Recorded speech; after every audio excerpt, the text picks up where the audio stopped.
Olá, meus amigos, um dia de muita paz para todos nós. Hoje é exatamente 12 de julho de 2024, estamos nós reunidos para estudarmos a obra A Gênese. Nós estamos no capítulo 1, intitulado Caráter da Revelação Espírita. Vamos solicitar para o nosso amigo Tarcísio fazer a nossa prece de gratidão. Logo depois a nossa irmã Lígia irá fazer a recapitulação e nos ajudar aqui nesse trabalho. Afinal de contas, tudo que é divino é no coletivo. E o EOS é um ser coletivo. Vamos orar, Tarcísio? Vamos orar.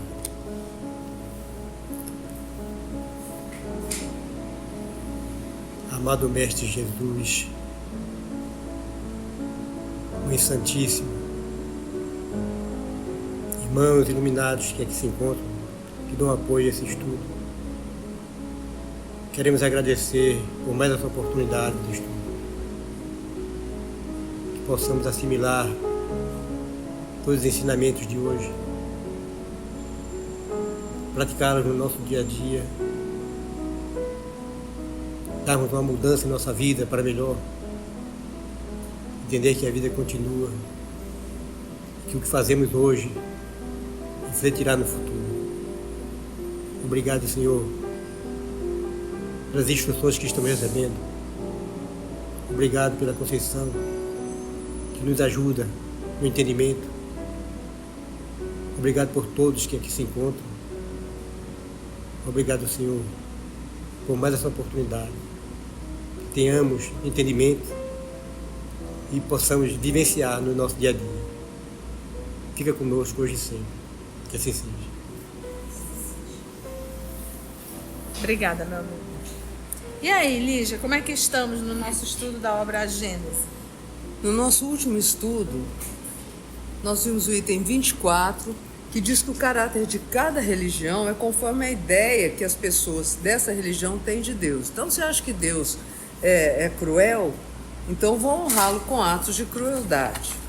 No item 25, nós vemos que Cristo atribui a Deus o caráter em que ele baseia a sua doutrina, imparcial, soberanamente justo, bom, misericordioso. Assim, a condição de salvação é o amor de Deus e caridade com o próximo. E ele diz que todas as leis e os profetas se resumem em amar a Deus sobre todas as coisas e ao próximo como a ti mesmo. E aí ele assentou o princípio da igualdade entre os homens. Isso leva à fraternidade universal, todos os homens sendo irmãos. E o ponto principal da revelação do Cristo não foi compreendido, e a humanidade dele tem se afastado até hoje. No item 26 fala que muitas coisas que Jesus nos disse incompletamente, porque não poderíamos compreender naquela época. Então ele usou parábolas, mas ele prometeu nos enviar o Consolador, o Espírito de verdade, que restabelecerá todas as coisas e vô-las explicará todas. O item 27 diz que Cristo chama de Consolador o novo Messias, porque ele tinha previsto que na crença que ele iria fundar, as consolações seriam insuficientes e que suas palavras seriam desprezadas ou mal interpretadas. O item 28 diz que Cristo não pôde desenvolver seu ensino de maneira completa porque faltava a chave para aprender o sentido dessas palavras. E nesse caso a chave seria o Espiritismo. Hoje nós vamos adentrar no item 29. Muito bom, então vamos lá, porque como bem disse Jesus, ele é a porta, né? E o Espiritismo é a chave para abrir essa porta. Item 29. Mas quem se arroga o direito de interpretar as Escrituras Sagradas? Quem tem esse direito? Quem possui as luzes necessárias, senão os teólogos? Quem o ousa? Primeiro, a ciência, que não pede permissão a ninguém para dar a conhecer as leis da natureza e que salta sobre os erros e os preconceitos. Quem tem esse direito? Neste século, aí tem a nota da editora, está dizendo que se refere ao século XIX, de emancipação intelectual e de liberdade de consciência, o direito de exame pertence a todos e as escrituras não são mais a arca santa, que na nota da editora é definida como a arca em que os hebreus guardavam as tábuas da lei, também chamada Arca da Aliança, na qual ninguém se atreveria a tocar com a ponta do dedo sem correr o risco de ser fulminado. Vamos comentar isso aí, Lígia, porque tem muito material aí para a gente entender. Porque lembrando que nós não estamos fazendo a leitura da obra Gênesis, nós estamos fazendo o estudo da obra Gênesis. Então nós vamos parar, vamos esticar bastante, porque é do nosso interesse, todos nós, de entendermos realmente tudo aquilo que o professor Denizar está falando. Então não é um estudo conteudista, é um estudo que nos faz pensar e entender o que está sendo dito. Então vamos aqui. Ele faz primeiro a pergunta, porque uma das maiores dificuldades é a interpretação. Quando a gente fala da Bíblia, a gente está falando da junção de vários livros e em épocas diferentes. Então, quando você está lendo, você faz uma leitura corrida, nós não podemos, gente, ter fé cega ou ser um fanático, né? Um fanatismo. É o livro de que Deus fez. Calma, gente, não é tão assim. Nós temos os profetas, então vamos entender que a inspiração de ordem divina, uma vez passando por um médium, que na época se chamavam profetas, existe um filtro. E esse filtro coloca um tanto dele. Então, os textos estavam, primeiro, dentro de um contexto e dentro da cultura de um povo. Então, quando a gente fala de Antigo Testamento, nós estamos falando da Torá, do livro dos nossos irmãos judeus, que nós, os então cristãos, nos apossamos e chamamos de Velho Testamento, mas eles chamam de Torá. E o que a gente tem que entender é que dentro do Antigo Testamento, como o mesmo Novo Testamento, ele é rico de parábolas e ele é rico de termos que se entendia muito bem naquela época. Então nós não podemos ler, como bem diz os Espíritos, a letra mata, o Espírito vivifica. Então nós não podemos ler o Antigo Testamento se nós não estivermos munidos de material para entender melhor. Então, se eu quero entender um pouco de um texto da China, eu preciso entender um pouco da cultura chinesa. Então, se eu quero ler um livro hebraico, se eu quero fazer isso, me arvorar a isso, entender verdadeiramente, porque ler qualquer um pode ler, se souber ler. Qualquer pessoa pode ler. Agora, interpretar, aí é outra história.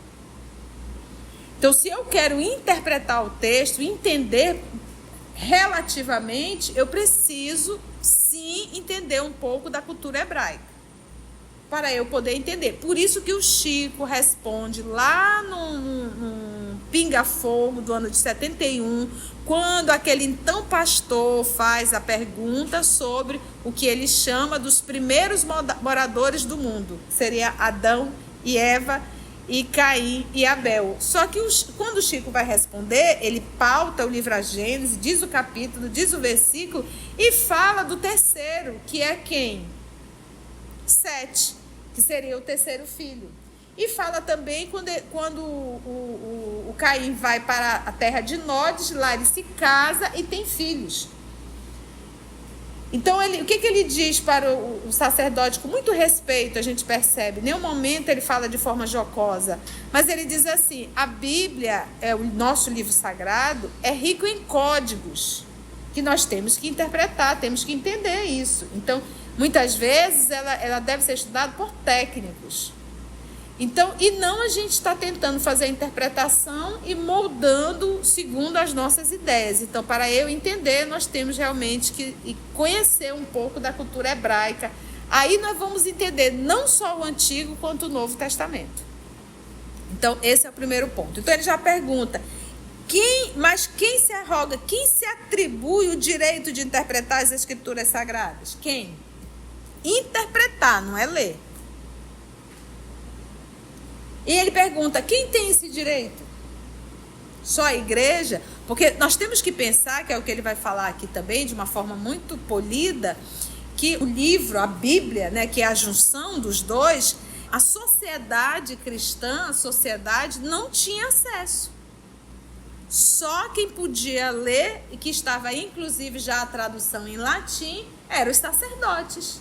Então, o que se mandava para o povo em latim, né? Primeira missa era feita em latim. Então, só quem entendia latim era quem? Os sacerdotes. Quando começou a mandar, mandava um folhetezinho com textos recortados, que até hoje é assim. Então, se você vai à Igreja Católica, por exemplo, estou falando mal, nós estamos falando, ainda é o boletim com textos cortados. Se o irmão católico não se arvorar a fazer um estudo, pelo menos do Novo Testamento, para conhecer toda a história, se ele se acomodar ao folhetim que é dado, ele nunca vai entender. Como da mesma forma, eu acho que talvez por um atavismo, hoje nós temos muitos espíritas que estão se limitando aos estudos apostilados. Novamente o folhetim, a coisa recortada. E a gente se adapta e se acomoda nisso. Quais são? Então, eu tenho que buscar o livro, o texto. E para nós espíritas, o Pentateuco kardeciano, né? E devemos sim conhecer o Novo e o Antigo Testamento. Requer tempo? O Pentateuco kardeciano, né? Nós precisamos conhecer Livro dos Espíritos, Livro dos Médiuns, Céu e Inferno, a Gênesis e o Evangelho segundo o Espiritismo. E também devemos conhecer o Novo Testamento e o Antigo Testamento. Então, muitas vezes, para eu entender melhor o Novo Testamento, eu tenho que ter o conhecimento espírita, senão eu não consigo entender. Eu não consigo interpretar a profundeza da lição do nosso Senhor Jesus. Por quê? Porque na época ele não pôde explicar tudo. Por quê? Porque a humanidade não estava preparada para a terceira. Ele trouxe uma lição básica de relação. Amai-vos uns aos outros como eu vos tenho amado. Então, depois que ele mostrou como é, ele disse, eu sou o exemplo, eu sou o caminho, eu sou a verdade, eu sou a vida. Copia que você vai brilhar. Então, bem simples mesmo a lição para não confundir a cabeça de ninguém. E ainda assim nós não aprendemos. Então, imagina se ele viesse falar de perispírito, colônias espirituais. O que você acha? Né? Não dá, né? Então, precisou passar mais 1.800 anos para nós. Então ele diz, aí ele fala, quem possui as luzes necessárias, senão os teólogos? E ainda assim tem os teólogos que puxam a sardinha? Quem o ousa? Primeiro, aí ele vem, a ciência, que não pede permissão a ninguém para dar a conhecer as leis da natureza e que salta sobre os erros e os preconceitos. E aí ele diz assim, quem tem esse direito? Porque o que a ciência fez? Negou tudo.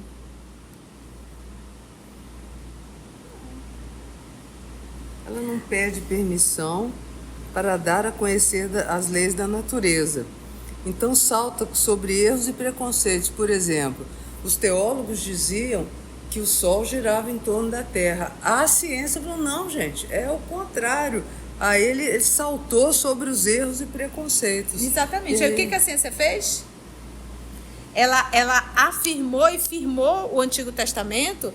Ela pegou o livro A Gênesis de Moisés e disse, está tudo certo que está aqui? Não, justamente o contrário. Ela saltou exatamente sobre os erros que ela e os fez, preconceitos. negou. Mas é isso que está dizendo, não pediu permissão a ninguém. Ela mostra a lei da natureza e vê quanto erro e preconceito estava sendo obrigado, né? Estava sendo imputado às pessoas, as pessoas tinham que aceitar ou então morria. Exatamente. Então, quando a ciência começou a ter a liberdade para fazer isso, ela negou.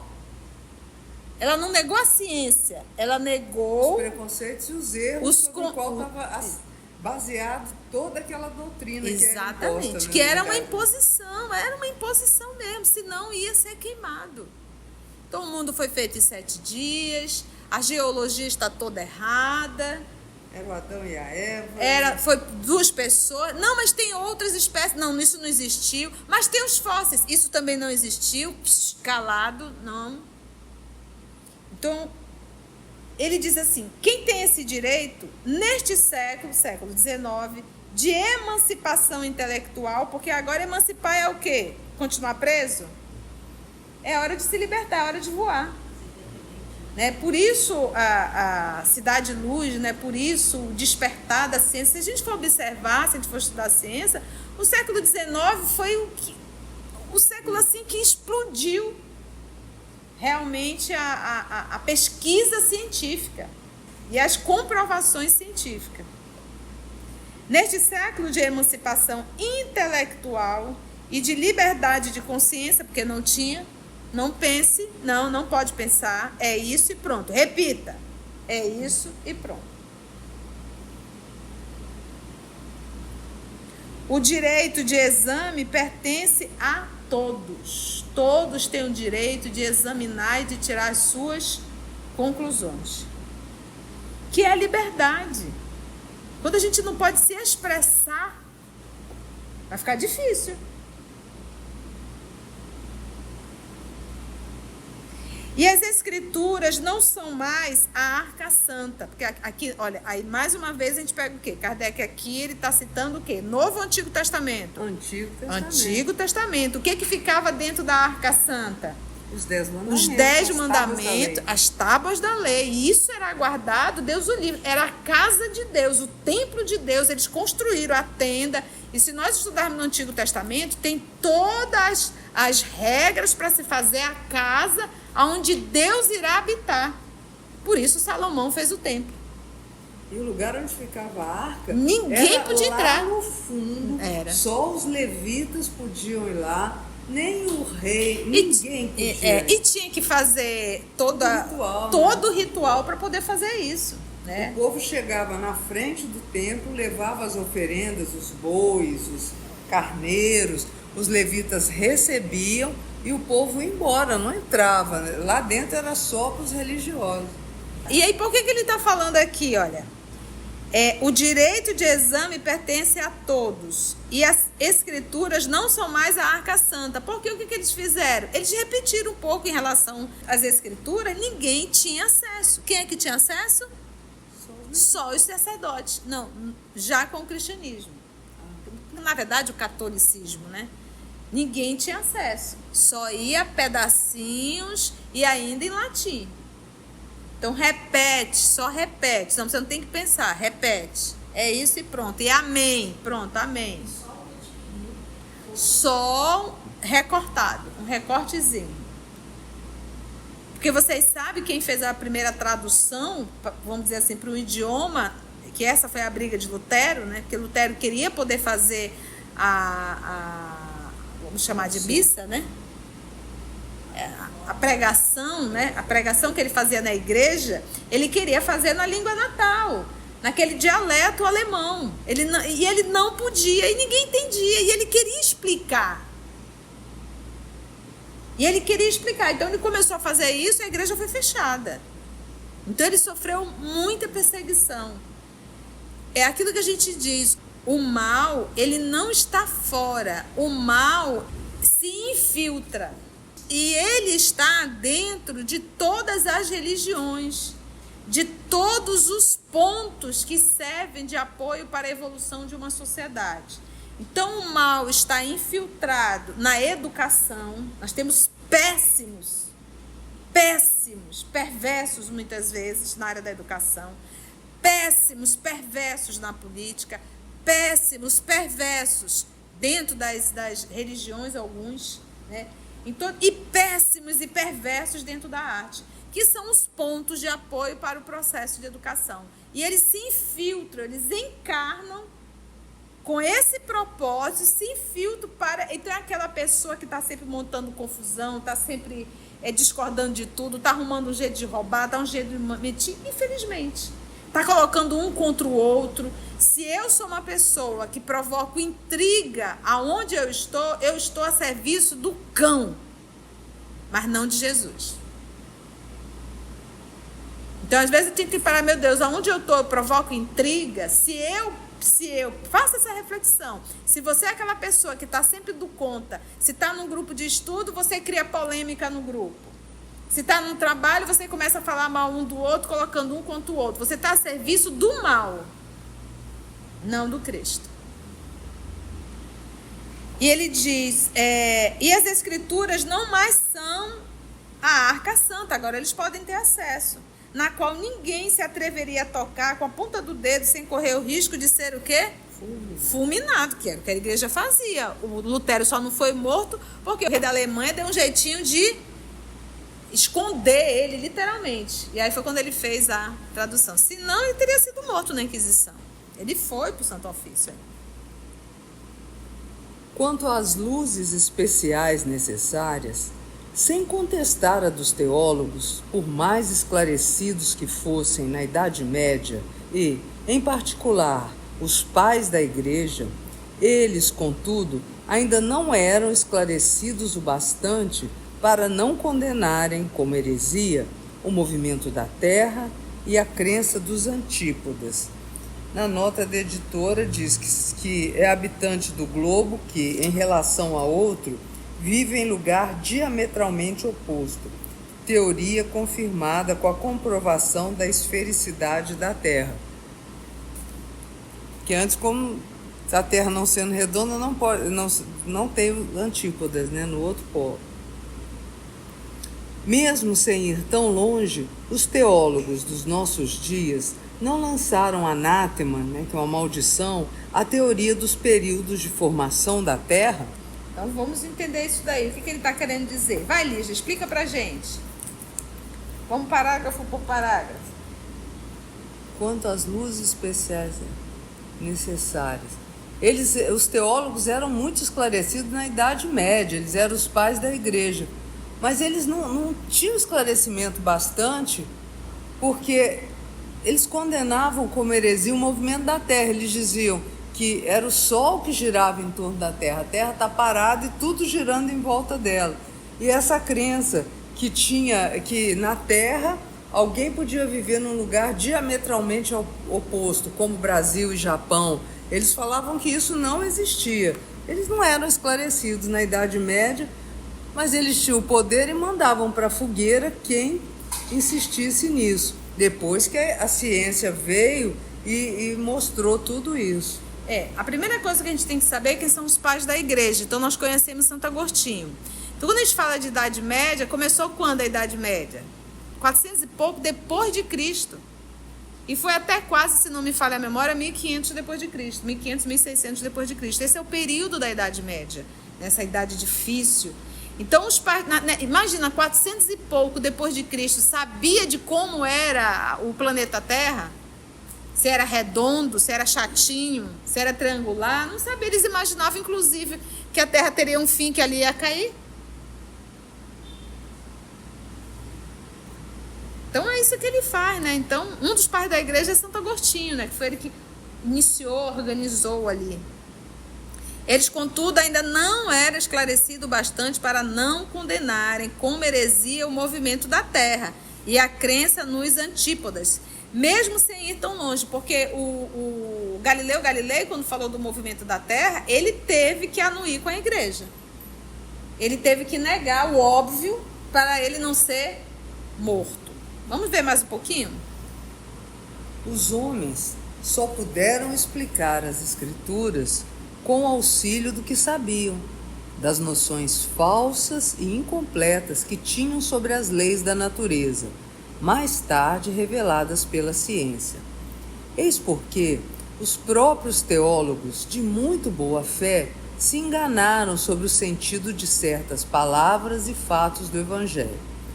Querendo a todo custo encontrar nele a confirmação de uma ideia pré-concebida, giravam sempre no mesmo círculo, sem abandonar o seu ponto de vista, de modo que só viam o que queriam ver. Por mais instruídos que fossem, eles não podiam compreender as causas dependentes das leis que lhes eram desconhecidas. Maravilha. Então vamos lá, vamos ticar isso aqui, olha. Vamos reler. para fixar bem. Os homens só puderam explicar as escrituras com o auxílio do que eles o quê? Sabiam. Das noções falsas e incompletas que tinham sobre as leis da natureza. Então, imagina uma criança de 3 anos fazendo uma pergunta para você, que é difícil você responder para ela de forma exata demais. Então, para você explicar, para ser compreendido por essa criancinha, você vai usar uma simbologia, você vai usar uma linguagem que a criança consiga o quê? Entender e compreender. Então foi exatamente o que os profetas fizeram, até mesmo nosso Senhor Jesus muitas vezes, para deixar, não é que está errado, quando fala o planeta Terra, o mundo foi feito em 6 dias e Deus descansou no 7º dia, não está errado. À medida que nós vamos estudando, inclusive nesta obra Gênesis, nós vamos perceber que os 6 dias eles estão falando de 6 períodos geológicos. Então, em nenhum momento, a historinha que foi contada para a criança, ela está errada. Só que ela precisa ser interpretada. E para ela ser interpretada, a criança vai ter que crescer, se tornar um adulto. Aí ela vai olhar para trás, vai lembrar da historinha que a mamãe contou e vai dizer, agora eu entendo muito melhor a historinha que a mamãe contou de uma forma muito lúdica para eu entender. Então, nós estamos falando de 3.700 anos atrás, né? Contando desde Moisés para cá. Então, não tinha como explicar. E mesmo que a gente pegue os pais da igreja, ali Santo Agostinho, 400 e pouco da era cristã, nós não tínhamos também, gente. E eles tinham a informação, né? Se a gente pegar, vamos pegar os filósofos gregos, mesmo os pré-socráticos, a ideia que eles tinham de Deus, da criação, do espírito, do processo de evolução, mas eles eram terrícolas? Não, são espíritos que vieram de outro sistema, com certeza, para nos ajudar no processo de evolução, porque Deus nunca deixou de mandar professores espetaculares aqui para a Terra. Por isso que eu digo, a gente pode reclamar de tudo, menos que não tivemos professores. Sempre tivemos.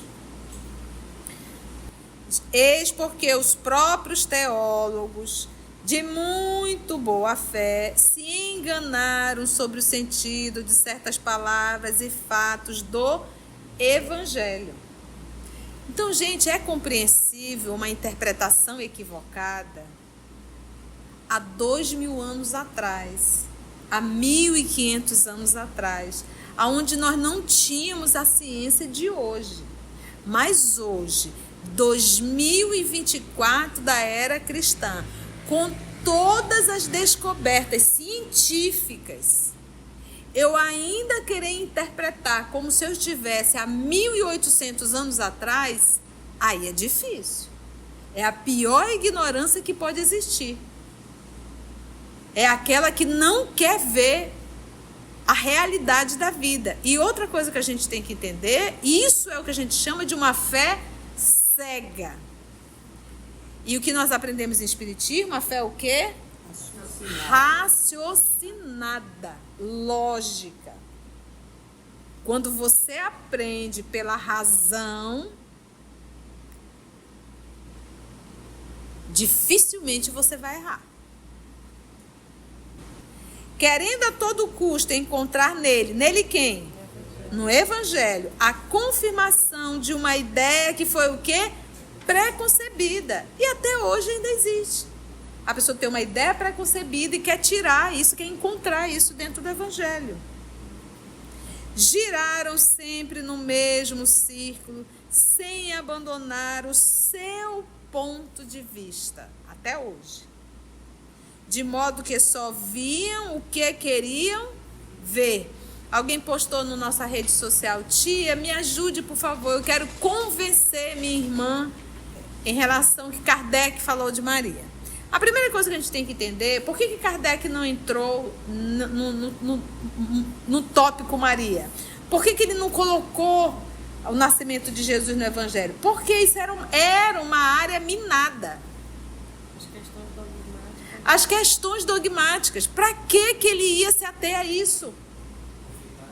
Conflitar. Então, deixa isso quieto, não vamos falar. Mas em nenhum momento isso quer dizer que a gente não tem respeito pela mãe de Jesus. Então, o que a gente tem que aprender? Não vá perder tempo querendo convencer ninguém. Até porque se atentar para as questões morais, vai respeitar o outro. Né? Vai respeitar o outro, exatamente. Então, não queira convencer ninguém. A melhor forma é o tempo para mostrar o óbvio. Só o tempo. Não adianta bater cabeça, não adianta discutir, não adianta querer convencer, porque o orgulho e a vaidade não permitem. Nível de conhecimento também não adianta. Nível de conhecimento, fanatismo. A pior coisa que tem é o fanatismo. O fanatismo, ele não nos deixa raciocinar. De nenhum lado. De nenhum lado.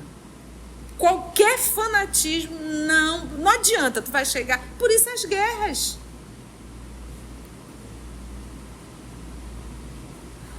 Quando nós estamos no ponto do fanatismo, a gente é capaz de ver alguém morrer e diz, tem que morrer mesmo.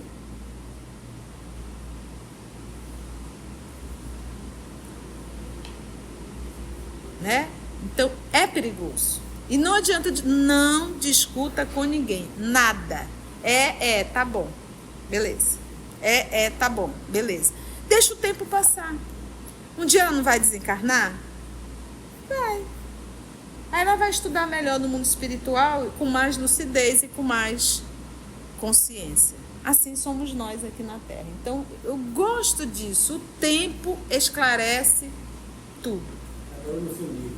Cada um dentro do seu nível, cada um dentro da sua compreensão. E ele diz, querendo a todo custo encontrar nele a confirmação de uma ideia, o quê? Pré-concebida, giraram sempre no mesmo círculo, sem abandonar o seu ponto de vista. Isso é o quê? Fanatismo. Não abre a cabeça para ver o óbvio. O óbvio que a ciência estava comprovando. De modo que só viam o que queriam ver. Fanatismo. Por mais instruídos que fossem.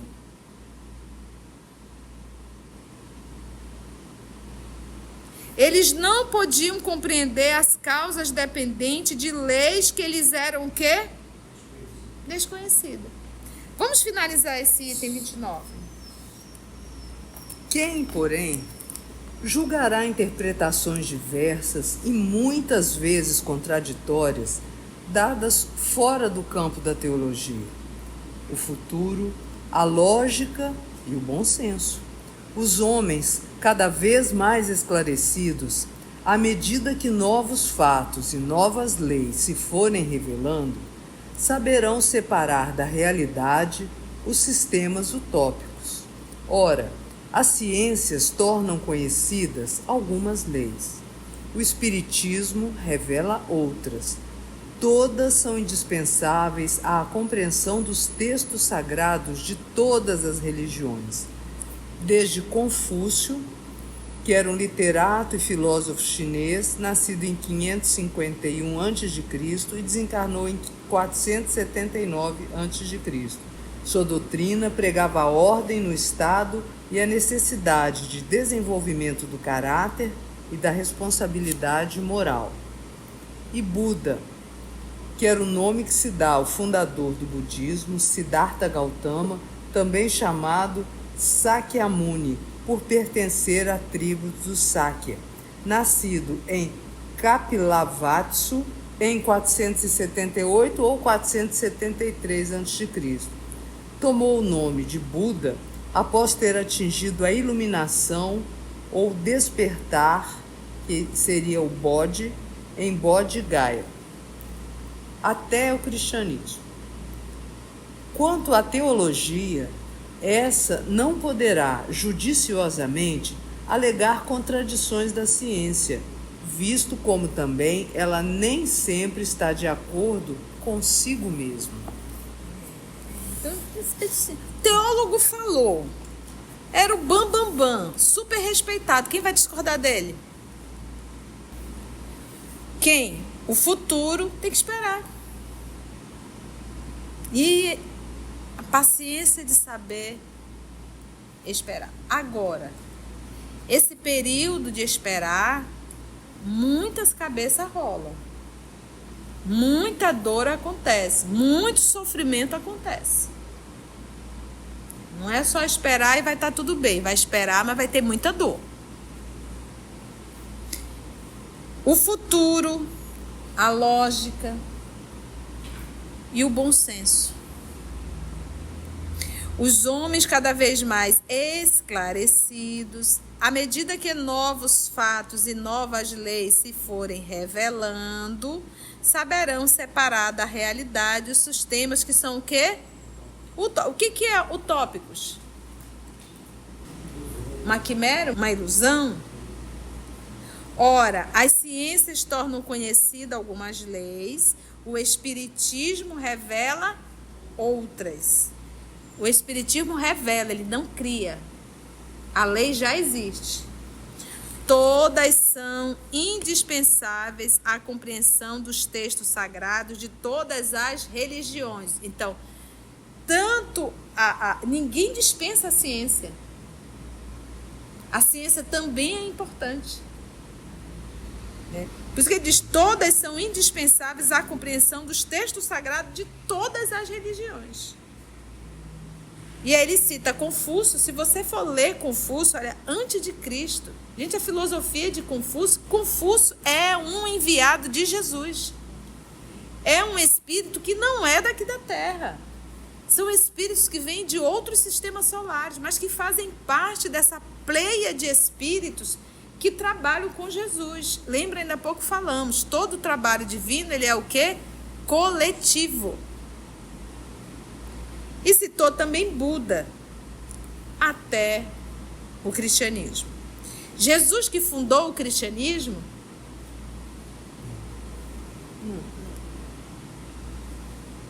Jesus não fundou nenhuma religião.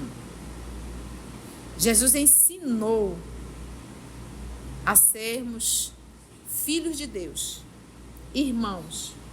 Esse é o nosso problema. A palavra cristão foi dada por Lucas, já depois da desencarnação de Jesus. E eles fundaram ali, ao invés de eles se chamavam os seguidores, né, os homens do caminho. E a partir dali surgiu o cristianismo. E até 300 e pouco, né, da era cristã, tivemos ali o cristianismo sendo aceito, vamos dizer assim, como religião. Quanto à teologia, essa não poderá judiciosamente alegar contradições da ciência, visto como também ela nem sempre está de acordo consigo mesmo. Porque mesmo dentro da teologia, um concorda com isso, outro discorda daquilo, dentro da teologia tem os seus pontos de vista, né? E dentro da ciência também. Não concordar com a ciência. A parte científica é mais interessante porque contra fatos não tem argumentos, né? Mas a ciência, que ele fala que ela também tem contradições, porque uma hora ela diz uma coisa e depois ela descobre novas leis, aí ela diz outra coisa. Então, dentro dela mesmo também há mudanças. Tem as contradições. Há mudanças, né? O que hoje serve, daqui a 20, 30, 40 anos já não serve mais, né? Por o processo de evolução. Por quê?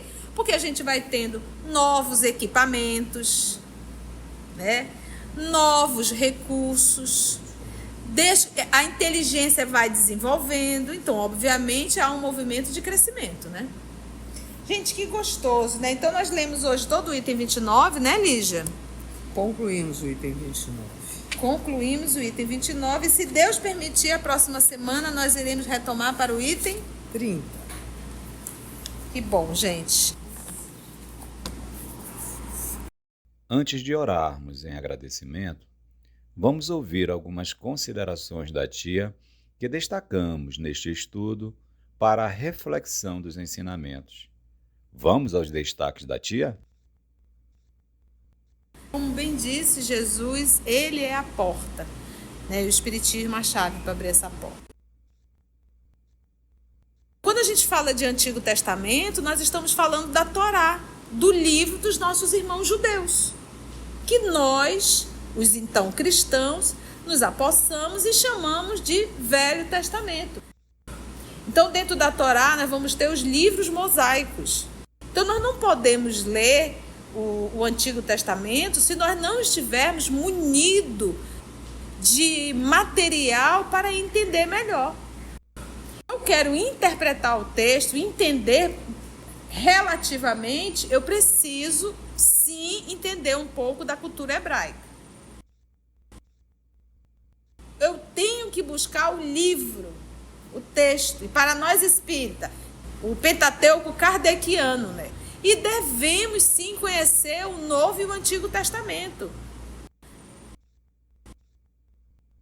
Então, muitas vezes, para eu entender melhor o Novo Testamento, eu tenho que ter o conhecimento espírita, senão eu não consigo entender. Eu não consigo interpretar a profundeza da lição do nosso Senhor Jesus. Por quê? Porque na época ele não pôde explicar tudo. Por quê? Porque a humanidade não estava preparada para a terceira.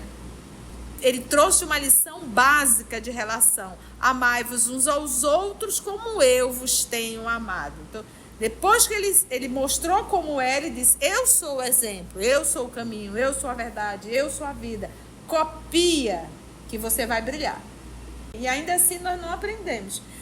Então imagina se ele viesse falar de perispírito, colônias espirituais. O mal, ele não está fora. O mal se infiltra. E ele está dentro de todas as religiões, de todos os pontos que servem de apoio para a evolução de uma sociedade.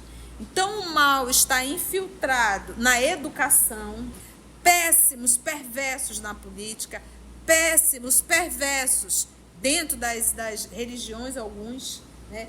Então, e péssimos e perversos dentro da arte, que são os pontos de apoio para o processo de educação. Então, é aquela pessoa que está sempre montando confusão, está sempre discordando de tudo, está arrumando um jeito de roubar, está um jeito de mentir, infelizmente.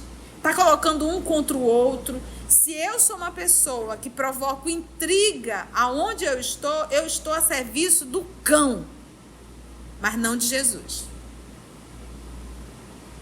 Então, às vezes, eu tenho que parar, meu Deus, aonde eu estou, eu provoco intriga. Se eu faça essa reflexão, se você é aquela pessoa que está sempre do contra, se está num grupo de estudo, você cria polêmica no grupo. Se está num trabalho, você começa a falar mal um do outro, colocando um contra o outro. Você está a serviço do mal, não do Cristo. O planeta Terra, o mundo foi feito em 6 dias e Deus descansou no 7º dia. Não está errado. À medida que nós vamos estudando, inclusive nesta obra Gênesis, nós vamos perceber que os 6 dias eles estão falando de 6 períodos geológicos.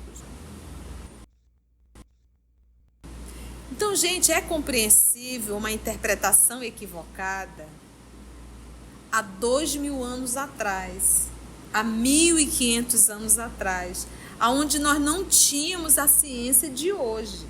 Mas hoje, 2024 da era cristã, com todas as descobertas científicas, eu ainda querer interpretar como se eu estivesse há 1.800 anos atrás, aí é difícil. É a pior ignorância que pode existir. É aquela que não quer ver a realidade da vida. E outra coisa que a gente tem que entender, isso é o que a gente chama de uma fé cega. E o que nós aprendemos em Espiritismo, a fé é o quê? Raciocinada. Lógica. Quando você aprende pela razão, dificilmente você vai errar. Confúcio é um enviado de Jesus. É um espírito que não é daqui da Terra. São espíritos que vêm de outros sistemas solares, mas que fazem parte dessa pleia de espíritos que trabalham com Jesus. Lembra, ainda há pouco falamos, todo o trabalho divino, ele é o quê? Coletivo. Jesus não fundou nenhuma religião. Jesus ensinou a sermos filhos de Deus, irmãos. A palavra cristão foi dada por Lucas, já depois da desencarnação de Jesus. E eles fundaram ali, ao invés de eles se chamavam os seguidores, né? Os homens do caminho. E a partir dali surgiu o cristianismo. E até 300 e pouco, né, da era cristã, tivemos o cristianismo sendo aceito, vamos dizer assim, como religião. Se você chegou até aqui o final, deixa seu comentário. É muito importante a gente poder ler o teu comentário. Não esqueça de curtir para que possa divulgar a página. Dá o seu like, né? E, se possível, faça a sua inscrição no nosso canal e toca o sininho.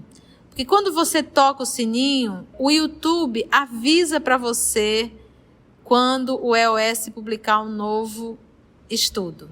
Então, receba um grande abraço da família EOS Manaus.